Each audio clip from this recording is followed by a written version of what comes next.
Hello, everyone. Welcome to Feedstuffs 365. I'm Sarah Muirhead.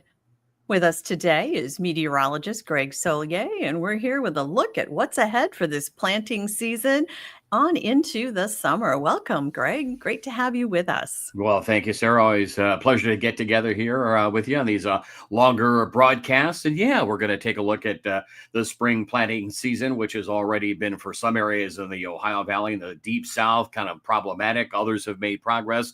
Others are just hankering to get out there, but still cold soils, cold weather, and frost and freeze again this morning in parts of the eastern Corn Belt. So we've kind of run the whole gamut, but we'll get you here through the next several days, the next few weeks, and probably the next few months as well, with the summer outlook included. Yeah, I haven't seen any planters rolling here in my neck of the woods in northern Illinois, but I've heard that there's a lot of folks going down in the, a little farther south. So it's probably just a matter of time. We get those temperatures ramped up and a little drying out in some of these flooded areas, and we'll be well into it.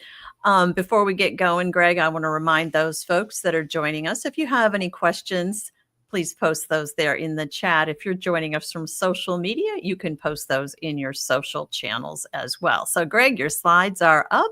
I'm going to let you take it away from here. All right. And as we normally do when we do the little get-togethers, the shorter abbreviated versions of these broadcasts, we kind of bring you up to speed on what's been shaking out, some of the ag headlines and some of the main production areas of the country. And of course, the chill in the air with upper 20s and mid 30s and frost scraping all the way down into eastern Kentucky this morning. Meanwhile, to get out of the western Corn Belt areas of the Missouri Valley, boy, a day's worth. Maybe they need probably in some of those areas south of the Missouri, 5 to 7 days of additional dry weather. Not going to get it, but they'll be up around the 80-degree mark. So that is a great run on temperatures, which are currently averaging from the folks of the Illinois State Water Survey, generally low 40s at night. That's at the 4-inch level, at least across eastern Illinois, western Indiana. Daytime readings have been, when we get the sun out, up into the lower 50s, and we'll certainly need something a little bit better than that to get things on the warmer side of the crop production schedule going. Otherwise, it's been really areas south of the Ohio and the Delta that have their planting operations underway. Although you get in the plains for folks who kind of monitor the oat crop, Nebraska and Iowa have been making some pretty good strides over the past couple of days. In the Plain States areas, again, some 80, even 90-degree air that's made its way into the high plains areas of Oklahoma, western Oklahoma, Kansas, West Texas. It's been such a range of recent moisture in that particular part of the winter wheat belt, roughly in a line, Wichita, Oklahoma City East, too much of a good thing. And that heading winter wheat crop kind of struggling in some areas of western Kansas, Oklahoma, and Texas. And yeah, the rangelands there, the pasture lands, the topsoil, all those ratings are abysmal. Worst in through sections of Texas and areas of Wyoming and Nebraska. A little bit better get into the eastern areas of Nebraska and Kansas. But while that warmth is fantastic from a comfort standpoint and putting warmth into the soils, and we've had wind as well involved, we're kind of increasing fire risk there and certainly increasing evaporation and further depletion of soil moisture. We'll take a look at the drought monitor out there. Although there's been some modest improvement the past few weeks in some of those eastern and the southeastern areas, which include areas south of the Missouri to the Ozarks to the Boot Hill and south from there. We've been monitoring the past couple of days. It was south central Indiana at the Ohio on Monday. It was Cairo, Illinois yesterday, Tuesday, where the crust was set. And these are levels that are running 10 to 20 feet above flood stage.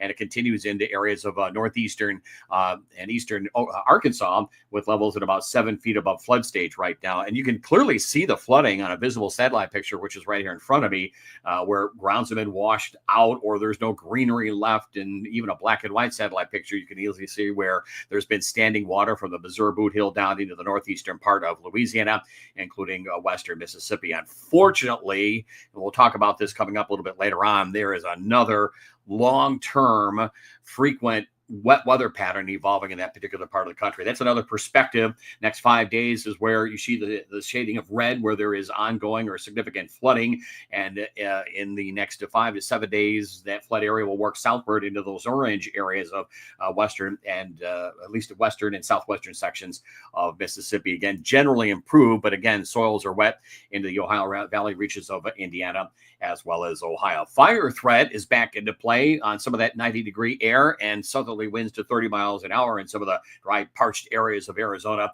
and New Mexico. Otherwise, again, the warm, dry weather continues for outdoor work across the rest of the plains. You can see it's kind of the critical or elevated fire risk with low afternoon humidity, wind, warm temperatures, plenty of tinder out there, if you will, to spark a fire or two. And there it is through Arizona, New Mexico, and parts of Nebraska. And we'll probably see that translate a little farther east into parts of the western half of the plains for the day tomorrow. So on to the weather maps and charts here. We got at least a dry days worth of weather for the rest of the workday into the eastern Corn Belt. Later this afternoon into, and you can see some of the mid-level clouds beginning to sprout. We will get into a couple of showers and thunderstorms in the parts of Kansas and Missouri. Otherwise, really east of the divide, quiet, but you see another weather system, another punch of cold air, rain over to snow, depending on the elevation across Big Sky country. So a little more problematic for some of the livestock operations there.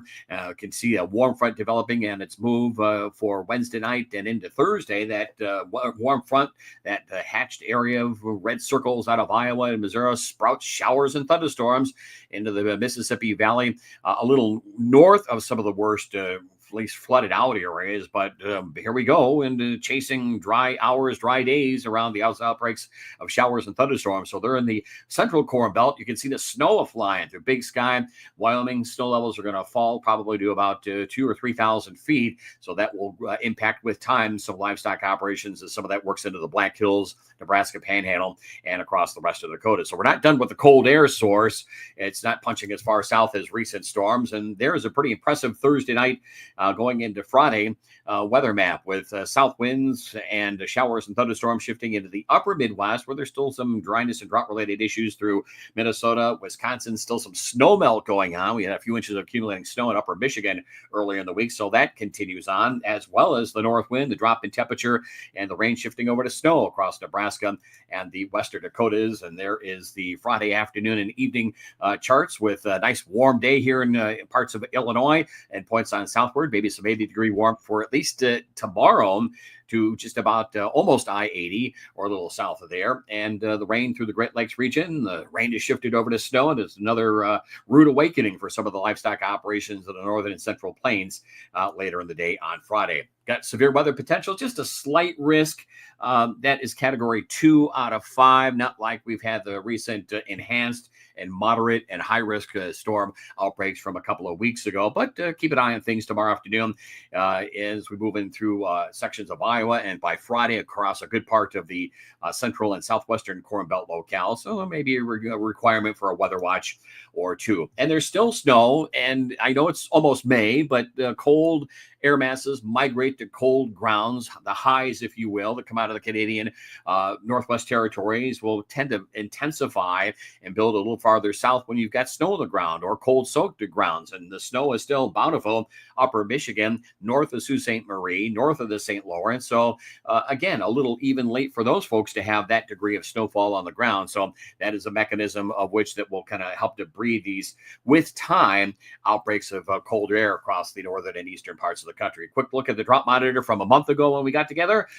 Yeah, pretty dry through Illinois, Indiana, the Great Lakes region, the Plain States areas, but there has been, and for some it's come at a price, marked improvement with at least a categorical improvement or two into either abnormally dry or moderate drought. So it's a step or two in the right direction. Tile lines for my radio guys in Champaign and Danville are running pretty good. They're trying to do some field work, some tillers, some early season stuff out there for the day today. And a big improvement over the rest of the eastern Corn Belt areas of Indiana, Ohio, and points on southward. You can see we've eradicated the dryness and drought through the Tennessee Valley, the Delta region, much of the deep south, but it's still there and worsening. West Texas, the Southwest, that's going to be an ongoing story until we get into the monsoon season. And there should be a pretty robust monsoon setup, rains, the downpour type producing rains, the rainy season as it applies to the Southwest come July and August.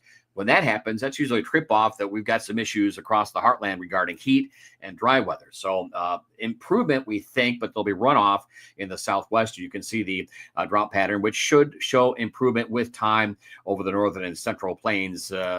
Everyone's going to be into the thick of it here as we move through the next several weeks. Tough to see the typos here, or the typing, I should say. Saturday, the top left, there's a weather system out of the western states. You can see it, that buckled curvature, or that U-shaped configuration across the middle part of the country, lifting into the Great Lakes region between Sunday and Monday. So for folks running around their Easter bonnet on Sunday, there's some rain for the eastern plains and Corn Belt locales moving out on Monday, but you can still see kind of a broad southwest flow, little ripples in it moving along. There's going to be a front that kind of gets stuck or runs parallel to that flow from southwest to northeast, and that tells us that wet weather, at least one of the signs, is that we're going to continue with at least a showery weather picture through the better part of next week as well, with again a pretty good low through southern Texas Saturday to Sunday, into the Great Lakes region on Monday, another system coming into the plains between Tuesday and Wednesday. And you can see the kind of a line of blue and red running from the Great Lakes to the southern plains. That's a front, cool air to the north. There's mid-spring warmth, summer-like warmth already in the Gulf Coast areas. You combine those two wind fields from clockwise high pressure to the north, low pressure to the south. That's convergence, and you make rain. And when you get a little upper system to come on by. So the mechanisms, if you want to check them off box by box, are certainly there, Sarah, as we move on through the next 5 to 7 days. Next couple of days, moisture-wise, there it is. Here is a problem. That's the 7-day outlook. It is the model generated, but it kind of tells a story that some of the same areas that were dealt with, these double-digit 10 to 15-inch rains, and they're just getting improvement going on. Eastern Oklahoma, Missouri, Arkansas, a little farther north jog now to just about I-80 to I-70 points on southward. Next probably 7 days, 1 to 3, maybe some outlier 5-inch totals as you enter south and southwest, and 6 or 7 in that Ozark area to eastern sections of Oklahoma. So if you were to take 1 or 2 graphics and take a snapshot and put it in your mind, that's the spring outlook right there. So going forward, improvement from a dryness and drought standpoint for parts of the plains. I think I'm probably one of the more bearish guys out there. I think I've heard that no, droughts, well, it's here already, but it's going to be ongoing. And no, I think we have something later this season, but it's going to be, again, pretty tough, I think, from a planning standpoint, replanting standpoint, scrub it standpoint. All three of those are going to be into play for at least the Corn Belt locales, at least the eastern sections as we move through the heart of the growing season. Due to the flooding as opposed to too dry. I mean, we're going to we have to dry that out. And that's always a tough thing to do. But yeah, that's going to be something we're going to need to watch here over the next week. Yeah, and beyond. This is kind of a multi-week pattern shift. Now, we don't get these rains that come through, it doesn't rain continuously, but if you repeat them one after another, we talked about this in our little weekly get-togethers, is what we call training effect. Just like if you were to watch a rail car system, train system on the tracks, it's one box car, one tanker, one after another. That's the way these rains sometimes get going. And if you get those grounds overtly wet and put that moisture back in the atmosphere, plus whatever you get off the Gulf and the right mechanisms, it just adds fuel to the fire. So that's why we're kind of worried about where exactly this lays out. And we think it's somewhere in the Corn Belt areas, especially east and south, and then south into the Plain States. So that's at least the next 7-day outlook around here for the plains. But again, drought relief for the rest of the northern and central plains, some late season snow in the Rockies, and more water through the upper Midwest. So we'll take a look at the upper air configuration, just like we had that 5-day panel. This is out through the 25th of April, and it looks just okay, west to east lines. But the weather forecaster would see what there's kind of a couple of fronts stuck in there. There's little ripples moving along, little troughs, little dips in the jet, and each one of those will generate rainfall. Not a lot of cold, not a lot of warmth, though. And this fluctuating and this kind of what we call flat zonal flow tends to breed more clouds and limited wind and limited sun. Not that you won't have any, but trying to get an effective spell and period of drying going when you get these grounds overtly wet. Well, that becomes another head scratching situation on when to plant, replant, or whatever. So that's the story, at least from that vantage point. So again, no endorsement here, but it's the kind of the right idea, kind of helping to communicate a message here from a forecasting standpoint, not just the facts and the data and the numbers and all that, but just kind of a messaging that how this is going to be playing out. And so there's a warm air mass over the southeastern part of the country, cooler air up through Big Sky country. Okay, big deal, but you typically come up with this scenario with that jet stream pattern we just took a look at. I think this area that's deeper in green is a little bit off. Again, this is 6 to 10 days, almost 2 weeks out. I kind of disagree with that. I would like to see this a little farther north and east, but the general right idea. Anyone, by the way, who is doing ag in southern Alaska, it's a wet weather pattern there too. You see more dry time moving back into the Pacific West. And that's going to become a problem with time as well. Here is the outlook through the end of April, and that dip in the western states becomes more pronounced, and there's a little northern branch of the jet that the weather forecaster can see through the Canadian prairie, and there's a front stuck for somewhere in one of those middle lines at the surface from west to east, and so disturbances ripple along it, and you lift the air and you tap into this kind of warmth, which is probably about 3 to 6 degrees above average any given day. So we're getting some warmth into the soils, and again, kind of the right idea. We think that's going to be a little farther north and east, but it's the general right ideas. Parts of the heartland, parts of the plains, eastern plains, central and southern corn belt are in line for at least a 2-week, and the way we see it now, probably about a month now, about a month's worth of just wet weather and active weather pattern throughout the middle part of the country. And I know it's springtime, it does rain and all that kind of stuff, but becoming a little more problematic where these rains just kind of occur one after another, and your dry days when you need 3 to 5 in a given area just aren't going to happen on a broad scale basis. And I know the producers in Central Illinois, for example, that will just forget about it. I'll go out there, take my chances with the compaction or whatever equipment they rig up and try to get something going. And I know they do sometimes have success with that, but as a whole, not very much of an optimistic note. So that's the groundwork, Sarah, for what we anticipate around here. We have the remainder of the spring season. We have a summer outlook through July. So, all right, let's get at it. Here we go. And basically, and again, this is from basically what we have been peddling on This Week in Agribusiness. And if you checked out the New Year show, the first weekend of January, we had the spring outlook on as well, and back in February, and there's very little change in this going on as we continue to move to, if not already, in a neutral state atmosphere. It's not El Nino, it's not a La Nina, water temperatures, and you think it's a big deal if it's off by a half degree, but anything north or south of a half degree centigrade in water temperatures across the Pacific starts the pendulum either El Nino or La Nina. So we're kind of where we ought to be from that standpoint. And there's some other indices that we watch in the North Atlantic, the North Pacific, and the North Sea, and up above the troposphere called the stratosphere. Stratospheric layer, we keep an eye on temperatures there at the polar region. So all this kind of goes into to our methods of forecasting and kind of what the great Earl Finkel had taught us as well. It's kind of old school, but works. Anyway, rest of April, there you go. Cool air laying out, as we've been talking about, up near the Canadian border. Not super cold, but below average. Temps between normal to a little above across the heartland. We've got a little piece of some of this hot summer ridging in the southwestern part of the country, in the deep south, will manifest itself over the southern plains and lower Mississippi Valley. And you get a range of temperatures like that compaction of temperatures, you continue with an active weather pattern. So here's what our scenario sees. Systems come in through the west, they energize a little bit across the plains, they lift into the northeast to New England. Late season snow, yeah, why not? Up near the Canadian border, the higher elevations of the Pacific Northwest and areas north of the St. Lawrence, and the likelihood of severe weather somewhere in the Ozarks, the I-70 corridor, Ohio Valley, and the Mid-Atlantic region. So look familiar? Yeah, that's pretty much the way it's going to play out. We're a little more optimistic with, or at least a little more maybe bearish on rain in areas west of Oklahoma City and some of the westernmost and southwestern winter wheat country areas. And the dry trend and the drought worsens. We're going to be looking at a lot of exceptional drought areas that continue to build and expand on the drought monitor over the southwestern reaches of the country. So you go through the first 15 days of May, yeah, not a lot of change. We're locked in these zonal flows, and these that they occur typically when we're widening out of an El Nino or La Nina. You just sort of lock down the weather pattern, and it's a typical spring setup anyway, or in the spring seasonal calendar anyway. So again, a tendency to get some more frequent cooling of soils, cool soils for the upper Midwest of the Dakotas, Great Lakes region.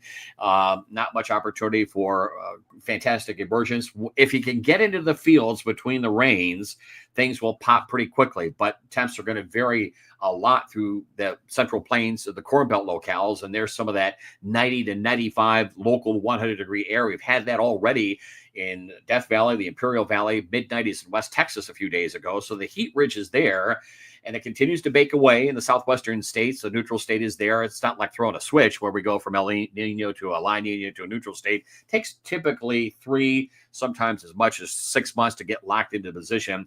A little more frequent during spring and fall, or faster, I should say, a little slower as you get into especially the summertime season. So more wet weather, more drought relief. You can look at the glass or the gauge, rain gauge is half full or half empty, but there it is. Still some significant field work delays. Pasture lands ought to be looking pretty good. A lot of mud and muck and mire everywhere across those livestock areas and pasture lands and range lands. There's late season snow still in the forecast up near the Canadian border, and that's a little bit late in the season even for those guys going through the 15th of May. We get into the rest of May, the second half of the month, we begin to see, we think there's a system coming through between the end of the second week of May, first few days of the third week of May, if I've got that right in my head here.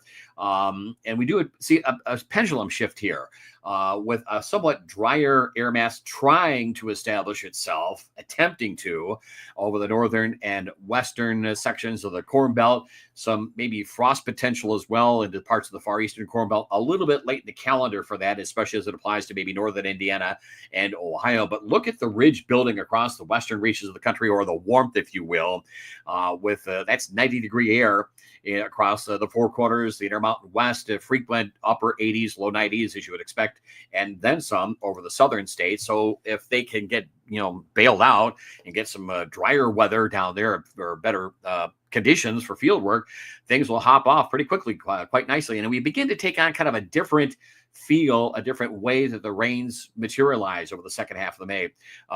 We get these, what we call these mesoscale convective clusters. Sometimes folks will get up, they'll pop their favorite radar on, and they'll see this huge glob of rain, this blob of rain that comes out of the Dakotas or the northwestern Corn Belt.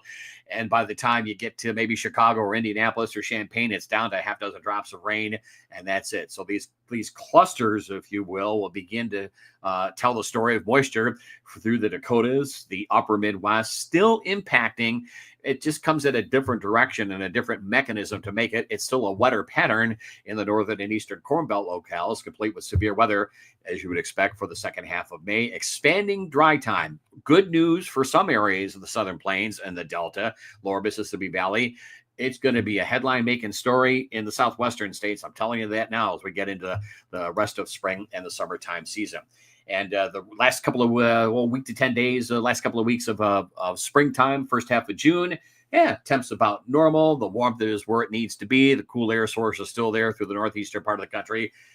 But we still get locked into this way of making rainfall here over about the same area. So there tends to be a more frequent and more significant totaling of rainfall as well, despite its different direction in ways that we're going to make the rain out of the Dakotas, the Canadian Prairie, the Great Lakes region, and points east and south from there. So we kind of swing the pendulum, Sarah, going from stuff that comes in from the south and southwest via the plains into the Ohio Valley, and we kind of turn directions. So the same areas that had got it from the southwest now get it from the northwest, and that bullseye, what we think is going to be the Mississippi Valley areas of the Corn Belt and points east and north from there as we get into the remainder of the planting season across at least as it applies to the Corn Belt. Again, for the plain states, drought relief, some warmth out there for cattle operations, but for some of those spring grain areas across the Dakotas, sugar beet areas in through the Red River Valley of the North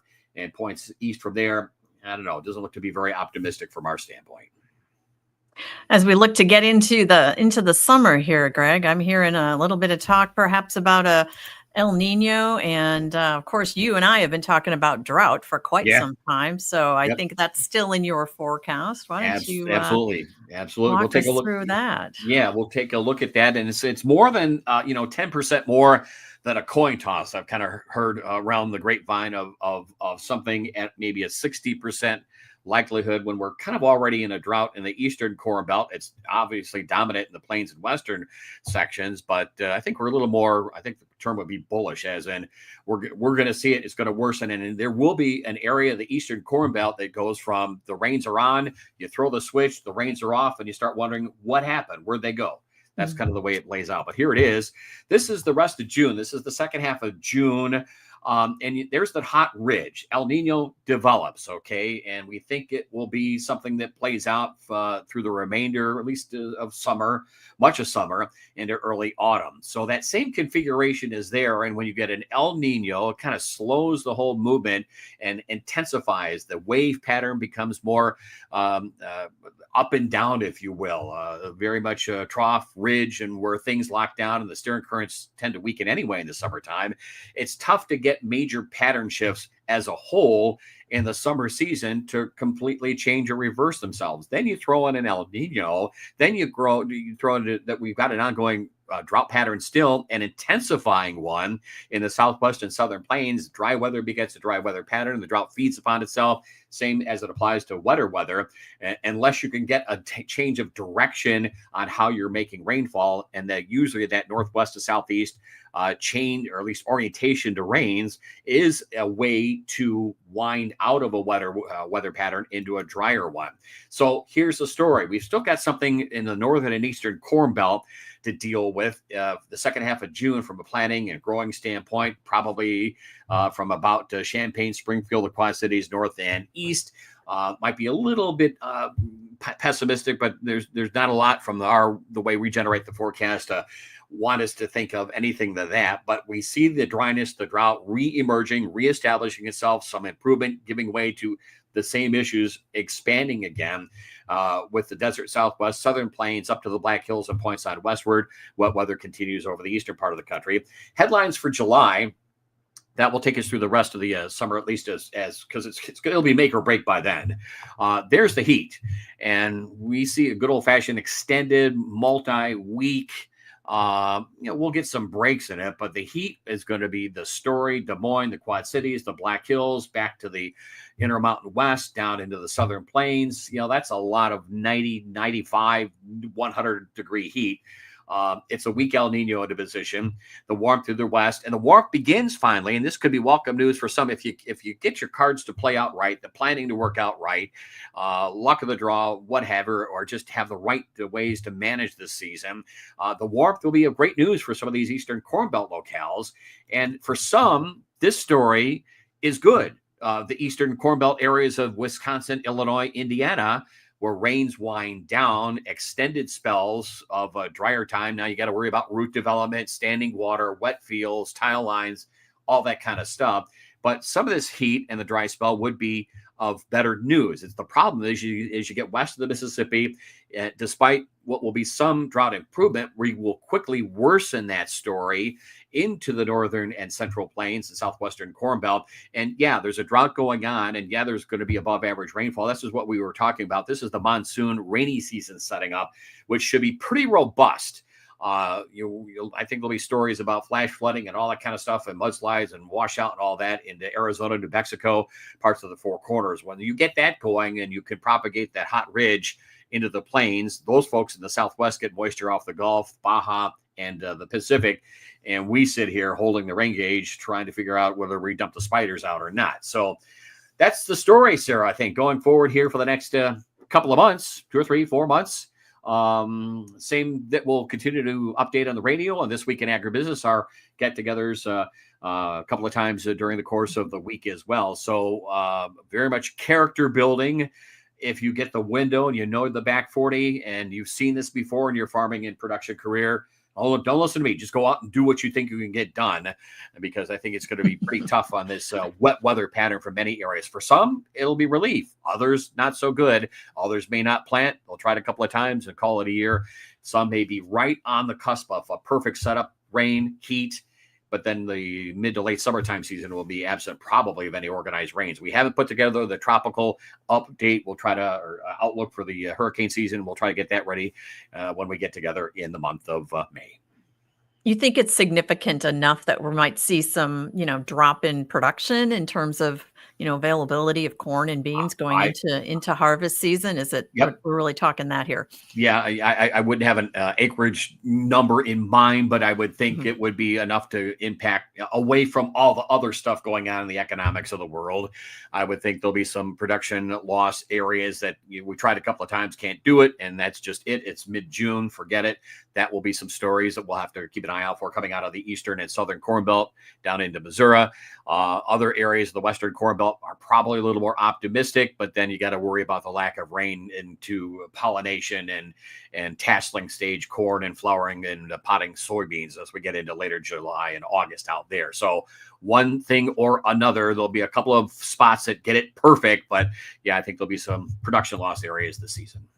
Yeah, we're gonna wanna watch that because it influences feed prices, of course, and Yes. our folks who are out there buying And commodities for, and various uses, and the so, heat, that heat's going to be a big story for those livestock operations in the plains as we get yeah. deeper into the summertime season too. Very good. You can catch Greg here on Feedstuffs 365 on Tuesdays and Fridays, and of course on This Week in Agribusiness every couple times every weekend, and Yep. another 120 affiliated stations, and then some broadcasts as well.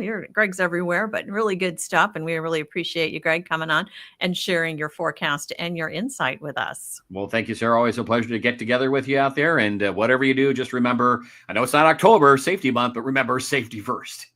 Exactly. So, and we want to thank all of you for tuning in as well. We appreciate that you're giving us a little bit of time here. For Feedstuffs, I'm Sarah Muirhead.